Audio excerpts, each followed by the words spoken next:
Construyendo Ciudad Bogotá, región en emisora punto 5, Jorge Barón, recorriendo aquí los municipios con el honorable concejal Harry Salamanca Mora, integrante también del Pacto Histórico del Consejo del Municipio de Mosquera. Primero saludarle, gracias por recibirme, honorable concejal. Igualmente, con gusto, siempre esta será su casa y bienvenido acá para dialogar sobre los temas de Mosquera, de Cundinamarca, del país. Bienvenido siempre a esta su casa. Terminamos hace unos días, hicimos recorrido por la laguna de la Herrera, son espacios que se deben conservar y preservar. Ustedes de siempre, el Pacto Histórico, que es como un emblema, ¿no? Trabajar sobre lo ambiental. Claro, sí señor, se conmemoró el Día Internacional de la Laguna de la Herrera. Uno de los cuerpos hídricos más importantes del municipio de Mosquera y de la Sabana en Bogotá, al igual de lo que es el Humedal Gualí, que a veces se le resta un poco de importancia a lo que es el Humedal Gualí, pero son dos ecosistemas estratégicos importantes. La CAR viene terminando su obra de adecuación hidráulica en lo que es este cuerpo de agua, con muchas inquietudes por parte de los ambientalistas por la forma como se adelantó. Pero bueno, ya una vez hecha será nuestro trabajo poner la lupa sobre cómo se adelanta este trabajo, qué consecuencias deja y cuál es el trabajo a futuro para preservar este importante ecosistema que se ve muy afectado por lo que son las canteras que se encuentran a su alrededor, una lucha histórica de los ambientalistas aquí en el municipio, pero que se nos sale de las manos como concejales, no es de nuestro resorte, no es de la esfera municipal, sino viene determinado por unas licencias ambientales que se entregaron hace años.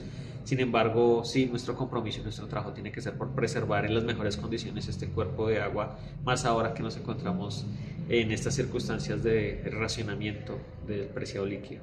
Para esas montañas hay un contraste, peladas como si estuvieran en una puesta y las otras todavía montañas ya verdes. Es un contraste muy feo que se ve, estimado concejal. Es un dilema grande para el desarrollo la gente quiere vías pavimentadas, quiere obras de infraestructura y para todo esto se requieren estos elementos que encontramos en las montañas acá de la sabana de Bogotá, como el recebo. Sin embargo, acá las licencias ambientales se dieron hace algunos años cuando no hablábamos todavía de cambio climático, cuando no conocíamos los impactos de estas canteras en el ecosistema. Hay unos materiales muy ricos allí que son muy de alta calidad para adelantar las obras de infraestructura y hay una deuda que quiero mencionarlo ahora y es la cantera Montanel. Bueno, Montanel es un sector allí, pero el municipio tiene una cantera que se entregó a un operador para que hiciera la adecuación y volviera a dejarla verde, sembrando algunos árboles, hiciera unas plataformas que se requerían en este punto. Y yo quiero invitarlo a que usted vaya e indague un poco más al respecto qué ha pasado. Mira que yo he pedido unos informes y me han llegado unos informes que yo digo un poco anodinos de qué fue lo que pasó. No se cumplió el objetivo de lo que se adelantaba allí en esta cantera. Y es importante que una vez se extraigan el material, porque lastimosamente, como le digo, no podemos frenar esta explotación minera, se haga la adecuación para que esto reverdezca y de una u otra forma minorar el impacto que generó esta explotación. Pero sí, es un contraste que a ninguno nos gusta. Sin embargo, son unas licencias que vienen aprobadas, hay unos derechos adquiridos por parte de las empresas que lo están explotando y pues no nos queda sino tratar de salvar el cuerpo de agua de lo que nos queda y ojalá cumplir con la ecuación que requieren estas montañas para volver a reverdecerlas. Pero ese tema de ese destapado yendo hacia la laguna, eso no es necio porque, listo, preserva usted un espejo de agua, porque no se puede, de pronto no sé si se puede hacer fresado o qué tipo de arreglo en la vía, pero también es un daño para la salud, el polvo que levanta para los mismos campesinos, el tema de salud, riñones que se ven afectados, son contrastes también de salud que se ven ahí. Claro que sí, claro, usted tiene toda la razón. Sí, yo viajo por allá en bicicleta, lo hemos hecho caminando, sobre todo en bicicleta. Es imposible la cantidad de volquetas que transitan en esta zona, generan esa sedimentación que cae no solo en nuestros pulmones cuando transitamos por allí, sino en el cuerpo de agua.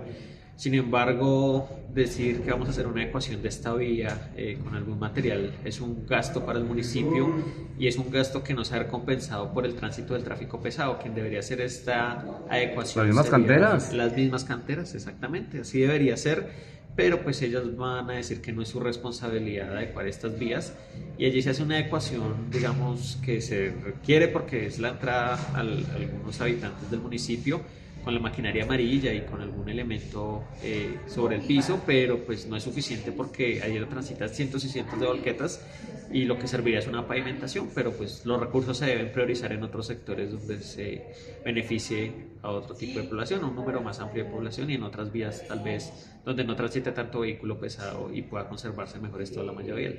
Hablemos ahora justamente del tema de ustedes como concejales. Vienen también de unas sesiones extraordinarias y el 1 de marzo nuevamente vienen las sesiones ordinarias. ¿De qué se trató? Esas fue un predio además de las sesiones extraordinarias y lo que viene ahora a partir del 1 de marzo, concejal.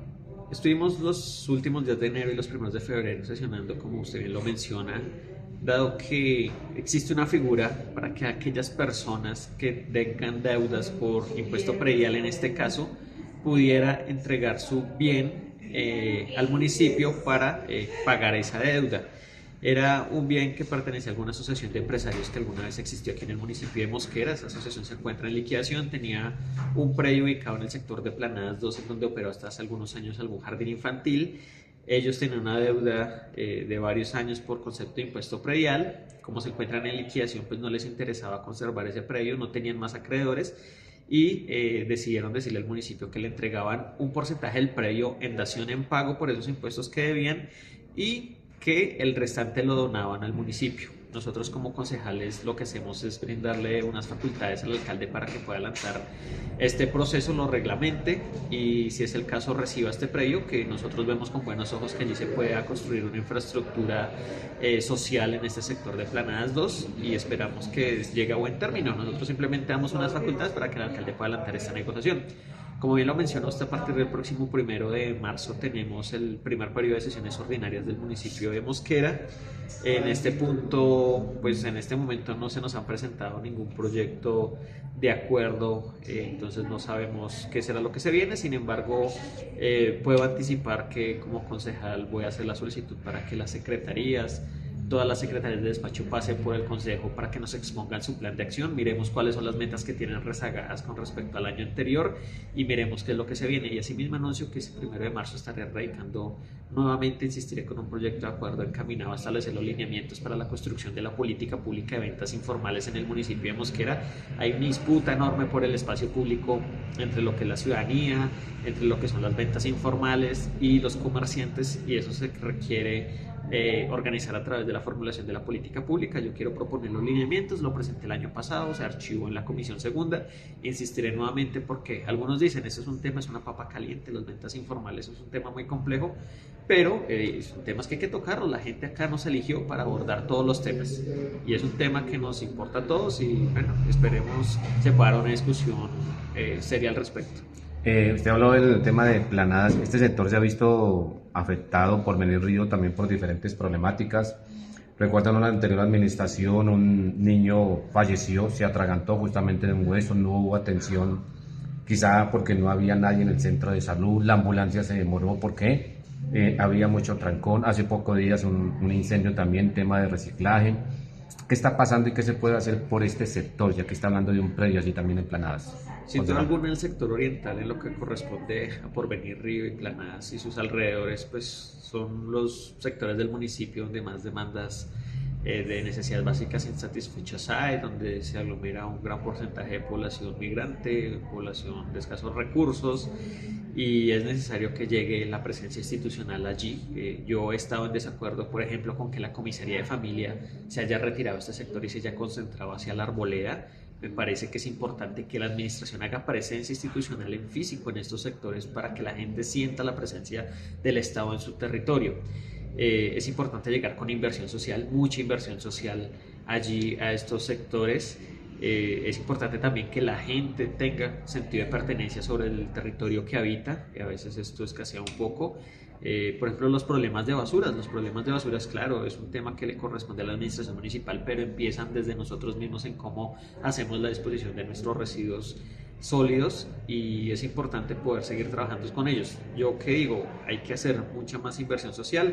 Con respecto al caso que usted mencionaba de la puesta allí de una ambulancia producto del trancón de la calle 13, avenida Toncal de Occidente, hemos venido dialogando reiteradamente con la gerente del hospital. En los días que fuimos a hacer la inspección al predio, que ellos no conocían que íbamos a hacer la inspección, pudimos evidenciar que la ambulancia se encontraba ya estacionada. Hay una ambulancia que tiene que estar estacionada allí en ese sector para atender las demandas de la población del sector oriente, y lo hemos podido evidenciar en algunas oportunidades. En otras la gente nos llama, nos comunica, nos escribe, dice, la ambulancia no está. Cuando nos comunicamos con la gerencia del hospital nos dice, no está porque salió a atender un servicio, no está porque salió a remitir un paciente, pero digamos que hemos sido enfáticos en que este sector oriental cuente con su servicio de ambulancia y con que los puestos de salud de este sector pues estén siempre allí con profesionales para atender emergencias que se puedan presentar. 12 noticias macro, esta es del 20, una noticia esperada por miles de cundinamarqueses y bogotanos. Se confirmó este martes, antes de que finalice el mes de abril, comenzarán las obras en el corredor férreo del Regiotrán de Occidente. Así lo anunció el gobernador en el mes de abril. ¿Qué significa? Justamente para el municipio, porque se está esperando ese corredor férreo. Mire, yo justamente la gente dirá que el concejal cuando no tiene sesiones no trabaja y eso no es del todo cierto. Por lo menos no, ustedes se la pasan recorriendo territorio, ustedes son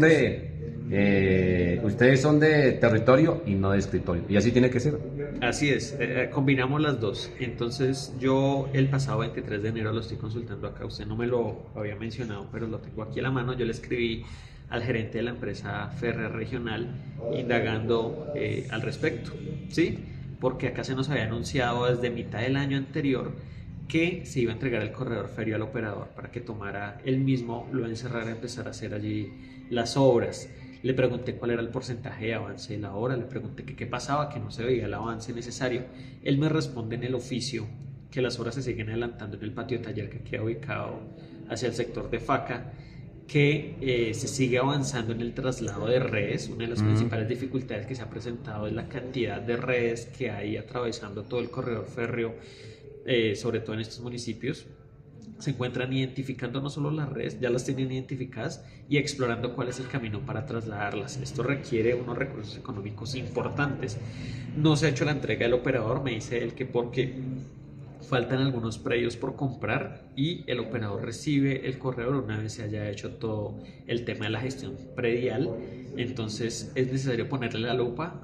Voy a hacer también una invitación para que el gerente de la empresa Férrea Regional vuelva a asistir aquí al municipio de Mosquera y nos cuente qué ha pasado. Y sobre todo el principal inconveniente es el jetducto, el tubo que transporta de Zenit, que es una empresa filial de Ecopetrol, el combustible para aeronaves desde Mansilla en el municipio de Facatativá hasta el aeropuerto.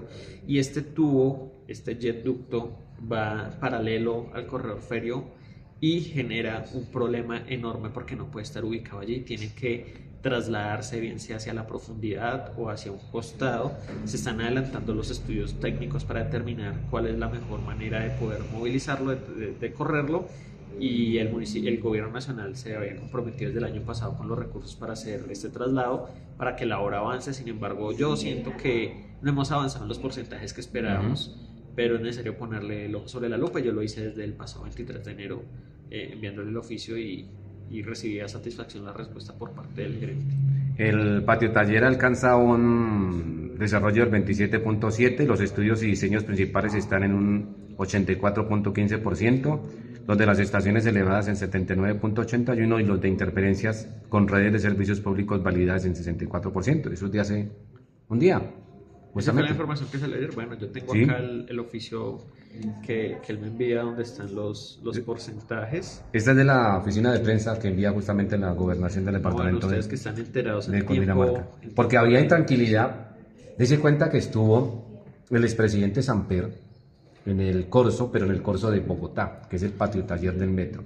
Estuvo Clara López, que es de su partido, Pacto Histórico, y habla que ese metro va adelantado. Igual el presidente dice que no sirve. Pero hablando del Regiotrán, del presidente, muchos pensaron que de pronto no iban a haber los recursos por ese recorte a nivel del presupuesto de la nación. Ustedes de pronto, usted como concejal, o no sé si Guillermo, que es su colega allí también en el municipio de Funza, pues han tenido ese tema mucho más claro, que los recursos están para el Regiotrán. Lo que dijo el presidente directamente cuando se le indagó al respecto es que los recursos para la vigencia actual 2025 están, ¿sí? ¿Qué pasa? La obra no ha avanzado en los porcentajes que se esperaba y lo que pasa es que hay unos compromisos de la nación para disponer unos recursos a la obra que en este momento, como la obra no ha avanzado como se requería, iban a estar en unas cuentas bancarias. Entonces era el gobierno hacer un esfuerzo fiscal, conseguir unos recursos para depositarlos en unas cuentas bancarias. Entonces en ese momento esos recursos no se van a ejecutar y es lo que llamamos la fluidez de caja, ¿no? Sí. Y al tener la fluidez de caja, pues esos recursos es importante que estén en donde deben estar, que es en la inversión y no en las cuentas bancarias. Los recursos para este año, o sea, este año no hay excusa de que la obra del Regiotrans no avance porque no hay recursos, eso sería falso. Los recursos para este año están y el mismo parte de tranquilidad lo dio el señor gobernador. Acá lo que estamos hablando es de unos recursos de vigencias futuras que irían a unas cuentas bancarias y bueno, pues esperemos que este año se avancen los porcentajes que corresponde porque si vemos con preocupación, mire, le tengo el dato, acá estaba abriendo el correo, la respuesta. Sí, de acuerdo a un estudio técnico que se hizo, la coexistencia de la infraestructura férrea y de hidrocarburos tiene que estar a una distancia mínima de 25 pies, es decir, a 7.62 metros. Entonces tienen que adelantar con estas redes de hidrocarburos el traslado para que se encuentre a esta distancia específica que comunica el YECducto entre Mansilla y Puente Aranda. ¿Sí? Y hay más de 900 interferencias de redes de servicios públicos. Uno creería que solo está... No, cada quien va enterrando cables exactamente. Y demás. Uno creería que están las empresas de Banti, Movistar, empresa Acueducto. No, mire, hay 18 empresas que tienen redes, para un total de 890 interferencias. Ya las identificaron todas. Y se encuentran en este momento los diseños para poder hacer el traslado de redes. Se han diseñado el 64%, se tiene el estudio de los diseños del 64% de los movimientos que tienen que hacer de estos. Hasta no tener el 100%, pues no pueden empezar las obras de traslado. Pero sí, ojalá se le pueda meter un poquito el acelerador. Ojalá haya esa noticia también pronto para desembotellar toda esta parte del occidente del departamento de Cundinamarca. El único municipio de este sector, provincia de Soacha y Cibaté, provincia de Occidente o provincia de Sabana Centro, es el municipio de Soacha que presentó al Consejo y le aprobaron región metropolitana. En Chía, el alcalde Leonardo Donoso Ruiz presentó el proyecto y se le negaron la entrada a la región. ¿Aquí se ha sabido algo? Yo sé que ustedes dirán que no, pero se ha sabido algo de esa región. Por ahora todo se lo está llevando el municipio de Soacha. Ese todo se lo está llevando... Es entre comillas. Es entre comillas, sí.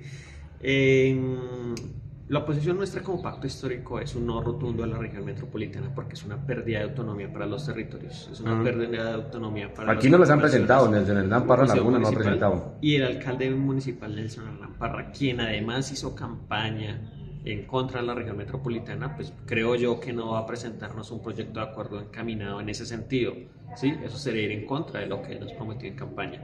En eso coincidimos, en que Mosquera no debe ingresar a la región metropolitana.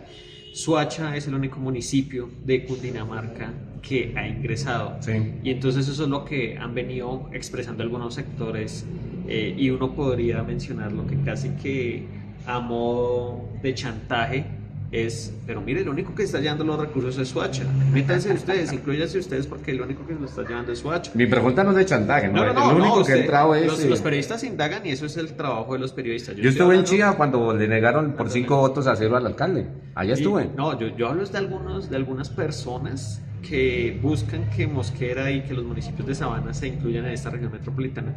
Y yo digo, una región metropolitana que nos va a costar más a los bolsillos de los cundinamarqueses. Yo quiero que las personas que tengan vehículo matriculado en Cundinamarca tomen hoy su recibo del impuesto de vehículos y miren porque hay un porcentaje del 0.2% que nosotros estamos pagando a la región metropolitana. Y entonces acá nos están chantajeando, porque yo como mosqueruno que tengo mi vehículo matriculado acá en el municipio, estoy pagando el 0.2% a la región metropolitana. Y entonces los recursos están yendo para Soacha porque Mosquera no está incluida. Y entonces la región metropolitana, ¿con qué se va a financiar? Pues con los recursos de los contribuyentes, de los ciudadanos. Entonces es una región metropolitana que va a traer una mayor carga impositiva para los habitantes de estos sectores. Y yo creo que acá nosotros no queremos más impuestos de ese sentido. Nosotros ya venimos pagando un impuesto por estar en la región metropolitana porque la Asamblea de Cundinamarca el periodo pasado decidió ingresar. Eso sí es cierto. No me abrió aquí, pero iba a abrir un archivo. Dice, nace Cundinamarca más profesional. Si el estudiante se gradúa, no paga. Acaba de decir el gobernador y eso lo aprobó la asamblea. ¿Qué piensa? Sí, no, el gobierno nacional es el que ha dado la pauta de... Eso es lo que dice, sí. Vea, ese me acaba de llegar 1154. Nace Cundinamarca más profesional. Si el estudiante se gradúa, no paga. Serán los secos, de pronto lo que se está teniendo del ICETEX, que la gente le va a comenzar a ya le está dando duro. Mire, concejal. el tema del ICETEX hay que establecerlo acá claramente. Fue la Corte Constitucional la que declaró inexequible el artículo de la reforma tributaria que mencionaba que se iban a condonar los intereses de las deudas del ICETEX. Fue la Corte la que declaró inexequible. Acá el esfuerzo nacional, el Congreso aprobó en esa reforma tributaria esos alivios para el ICETEX y fue la Corte la que los tumba. Entonces ahora vienen a decir, no, es que el gobierno está incumpliendo su palabra. El gobierno lo hizo, no solo con Toro cuando fue el director del ICETEX, lo presentó en un proyecto de ley que fue la reforma tributaria y la Corte Constitucional lo tumbó. Claro, La afectación está siendo grave, concejal. Ya de alguien que no tiene empleo está pagando 1.200.000 a pagar 1.600.000 pesos. claro, y yo lo reconozco, pero pues es que acá también el Congreso de la República no aprobó la ley de financiamiento, entonces dejó corto al presupuesto general de la República en 12 billones de pesos. 12 billones de pesos. Entonces, por un lado, la Corte tumba el beneficio, porque si la Corte hubiera declarado exequible este artículo, no estaríamos padeciendo lo que padecemos hoy. Si el Congreso hubiese aprobado la ley de financiamiento, que se la han aprobado a todos los gobiernos anteriores, no tendríamos un déficit de 12 billones de pesos. Y cuando hay un déficit de 12 billones de pesos, pues toca recortar aquí, aquí, aquí para ajustar Pero caja. si eso siempre fue la base, también la pelea del presidente en campaña de que vamos a apoyar a los estudiantes, Sí, de que vamos... y se presentó el proyecto de ley y se aprobó, pero la Corte lo tumbó. O sea, acá se hizo el esfuerzo, claro. Ahora tenemos que pensarnos como pacto histórico, bueno, ¿qué vamos a hacer al respecto? Pero acá se hizo el trabajo, y el trabajo legislativo también, porque el Congreso aprobó la reforma tributaria. Fue la Corte Constitucional la que declaró inexequible ese artículo. Entonces, acá hacemos el trabajo para la Corte de la tumba. Lo mismo de las pensiones. Acá el gobierno presenta la reforma pensional, el Congreso la aprueba, y ahora está en vilo porque hay un rumor que dice que la Corte Constitucional tiene una ponencia para declarar inexequible la reforma. Entonces, Sí, en eso están. Acá se adelantan las reformas y la Corte, por un lado, entonces declaró inexequible este artículo que hoy afecta a los estudiantes y por el otro lado puede afectar a los más viejos y viejas con el tema de declarar inexequible entonces la reforma pensional. Entonces acá el gobierno ha hecho la tarea, el gobierno llegó con esa bandera, claro, acá se condonaron los intereses, el director Mauricio Toro en su primer año de gestión lo hizo, se presentó el proyecto de ley, pero la Corte lo tumbó y acá hay también una independencia de poderes y nosotros respetamos las decisiones de la Corte, pero eso tiene unas afectaciones. Dos temas de cierre, estimado concejal Carlos Salamanca Mora, del municipio de Mosquera, de Pacto Histórico. Se acaba de reunir el Cambio Radical como partido, ya se reunió el Partido Liberal, ya se reunió el Partido Conservador. ¿Y el pacto cuándo? ¿Qué va a pasar al fin con el Polo? Que creo que tienen dentro de poco, tienen algunas elecciones, aunque iba a haber en noviembre también. Pero ¿qué va a pasar al final con los partidos en torno al pacto, esa figura que montó el presidente en su momento? Bueno, el pacto histórico tiene una figura muy particular, como usted lo menciona, son varios partidos que estamos reunidos en denominémoslo frente, entonces Polo Democrático, Colombia Humana, acá está el Maíz, la UP, Partido Comunista, Comunes, PTC, etcétera. Algunos partidos han venido perdiendo sus personerías jurídicas y demás. ¿Qué es la orientación que tiene hoy el pacto? Es convertirse en un partido único de cara a las próximas elecciones. Ya están encima. Que ya están encima, sí señor. Y ese partido, para poder convertirse en un partido único, se requiere que todos los partidos que tienen personería jurídica tomen la decisión de perder sus personerías y confluir en una sola, que se llame pacto histórico, pacto histórico.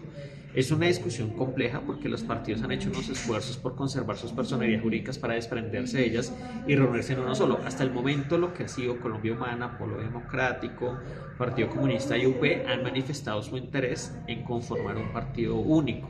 Pero hay un sector, digámoslo así, las fuerzas más pequeñas dentro del pacto. Hay 6 verdes que quieren salirse del verde de pronto para irse con pacto. El verde está proponiendo un proceso de decisión porque está el ala independiente, que para mí es el ala de centro derecha, y está el otro sector del verde, aunque en el verde hay 3 sectores realmente, un poco más, pero hay un sector que quiere llegar al pacto.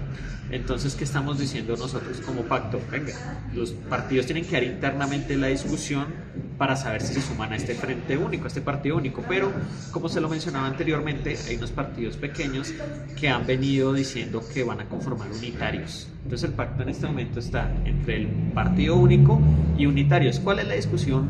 ¿Dónde se zanja esto? En si las listas son cerradas o las listas son abiertas. ¿Sí? Es uno de los elementos. El Centro Democrático va a tener lista cerrada al Senado y lista abierta a cámaras. Eso lo ha dicho el Centro Democrático. Entonces, el pacto histórico quiere seguir con las listas cerradas. ¿Qué más las listas cerradas le garantizan a la mujer? Porque esto es cremallera, mayor participación.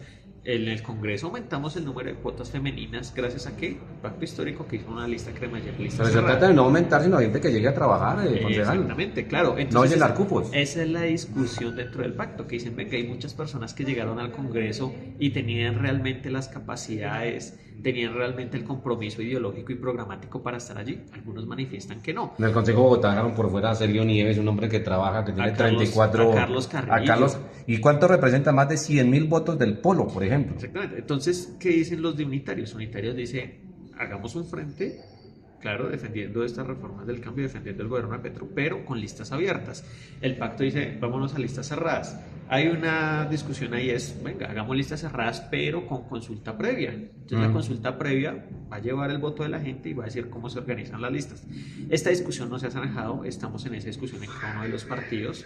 Todos los partidos están discutiendo y además también cómo hacer la representatividad de cada uno de los partidos en ese buró o en ese comité ejecutivo que se creen dentro del pacto. Entonces, una discusión que tiene que adelantar cada partido de manera interna. No soy quien para meterme en la discusión interna de cada uno de los partidos, pero se tiene que avanzar con más celeridad, se viene dando esa discusión y se tiene que llegar a algún acuerdo. En eso estamos hoy como Pacto Histórico. ¿Su partido de origen cuál es? Colombia Humana. Colombia Humana. Sí. Y de cierre, hablemos de... Ya completó un año, ya lleva prácticamente 2 meses más, 14 meses. Ya un poco más desde su elección como alcalde, del 29 de octubre del año 2023. ¿Cómo le ha ido al alcalde Nelson Aldán Parra-Laguna? Hablando de lo local. Bueno, hablando de lo local, yo me declaré en independencia. El juicio que tengo sobre el alcalde lo hago desde una curul en la independencia. Siento que al alcalde no le va bien en las calles en algunos temas en particular. Seguridad. Seguridad es a nivel nacional, ¿sí? Pero repercute Sin embargo, en lo local. repercute en lo local. Tiene que hacerse una alianza con Bogotá porque los temas que suceden en Bogotá confluyen necesariamente en Mosquera, solo al atravesar el río Bogotá. Entonces, ya lo mencionamos anteriormente, lo que sucede en Bogotá se ve reflejado en Planadas y Porvenir Río y viceversa. Las estructuras criminales que operan en Bogotá se articulan con lo que pasa en Planadas y Porvenir Río y es necesario allí que haya un proceso de articulación entre las secretarías de seguridad. ¿Qué pasa? Yo en esto tengo que hacer una crítica a la Secretaría de Seguridad. Yo le he solicitado varias cifras a la Secretaría de Seguridad. La de Mosquera. A la de Mosquera. Y la Secretaría de Seguridad de Mosquera no tiene un observatorio funcionando donde analice esas propias cifras. Entonces yo digo, ¿cómo toma decisiones la Secretaría de Seguridad de Mosquera si no analiza las mismas cifras que, o sea, acá no tienen un observatorio que pueda decir dónde se están presentando los hechos, cuáles son los hechos que se están presentando, cuáles son las dinámicas alrededor del orden público, alrededor de la seguridad? Si usted no, lo que usted no controla, lo que usted no mide, usted no lo controla. Y acá tenemos que hacer un esfuerzo grande por consolidar ese observatorio de seguridad que le permita a la Secretaría de Seguridad tomar decisiones contundentes o articuladas en materia de seguridad y necesariamente articuladas con el Distrito Capital. Eso es importante. ¿En qué se ha avanzado? En que muy seguramente lo que antes se denominaba Rensa, muy seguramente vaya a llegar aquí a Mosquera, a los predios que dejó comprada la administración anterior. Seguridad, de caballería y demás. Sí. Y eso pues va a permitir un número de pie de fuerza mayor aquí en el municipio de Mosquera. Entonces digamos que sigue siendo una tarea pendiente de esta administración los términos en temas de seguridad. Esperamos que con la llegada aquí de ese frente se pueda mejorar un poco, pero la seguridad tampoco es necesariamente ligada a la policía. La presencia de la policía genera una percepción de seguridad, pero hay eventos que van más allá de contar con un policía.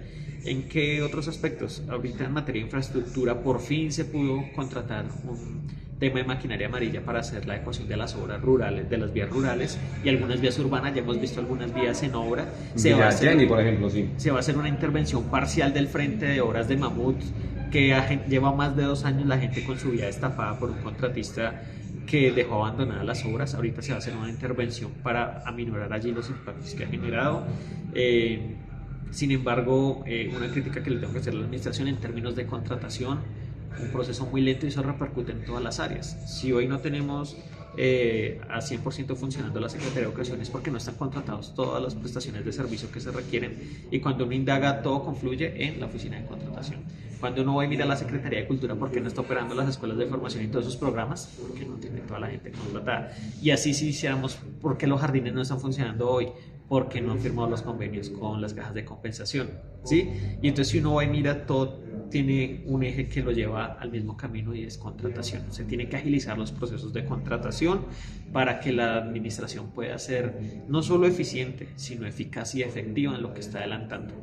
Sí, y yo creo que ahí es donde radican los problemas de percepción que puede tener la administración municipal de cara a la ciudadanía. Y es que la administración puede hacer cosas, pero no va al ritmo que la gente espera que vaya. Ujú. ¿Sí? Entonces también eso requiere que no solo sea eficaz, sino que esto sea efectivo y eficiente. Listo, su mensaje de cierre, concejal, agradeciéndole que nos acompañe aquí en Construyendo Ciudad en Bogotá Región. No, un saludo a todas las personas que nos están viendo, que nos están escuchando, a usted por tomarse el tiempo de indagar cada una de las problemáticas que nos atañen a nosotros como Mosqueruno, y acá no podemos hablar solo como Mosquera, sino como usted lo dice, como Bogotá región. El 90% tenemos interacción con la ciudad capital, con los municipios vecinos, y bueno, esperemos se pueda avanzar en todos estos temas para que la calidad de vida de los mosquerunos mejore. Muchas gracias por su tiempo.